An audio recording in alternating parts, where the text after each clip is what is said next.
প্রশ্ন হলো দুটি সংখ্যার পার্থক্য হয় বড় সংখ্যাটির 20%। যদি ছোট সংখ্যাটি 20 হয় তাহলে বড় সংখ্যাটি কত? দেখো, সিম্পল কনসেপ্ট দিয়ে যদি তুমি অ্যান্সার বের করো তবে খুব ইজিলি অ্যান্সারটা পেয়ে যাচ্ছ। দেখো, দুটি সংখ্যা আছে, ধরে নাও এ আর বি। এবার কি বলা হয়েছে না, দুটি সংখ্যার পার্থক্যটা হচ্ছে বড় সংখ্যার 20%। তো বড় সংখ্যাটি তুমি যদি 100 ধরে নাও, তাহলে দুজনের মধ্যে পার্থক্য 20%, তার মানে ছোটটা হবে 80, তবেই তো পার্থক্য 20% আসবে।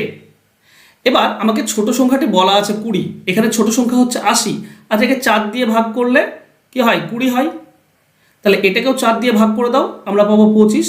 মানে ছোট সংখ্যাটা 20 হলে বড় সংখ্যাটা 25 হবে। অ্যান্সার হবে অপশন এ।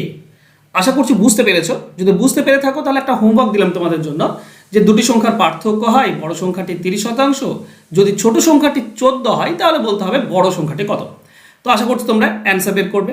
আর একটা জিনিস তোমাদেরকে বলার আছে, তোমরা যদি ম্যাথ এবং রিজনিং শিখতে চাও তাহলে ম্যাথ আমার কাছে শিখতে পারো, যেখানে আমি ম্যাথ তোমাদেরকে শেখাবো। আর সৌভিক স্যার, যিনি রিজনিং খুব ভালো পড়ান, তো সৌভিক স্যার তোমাদেরকে রিজনিং শেখাবেন। তোমরা এই ব্যাচে ভর্তি হতে পারো।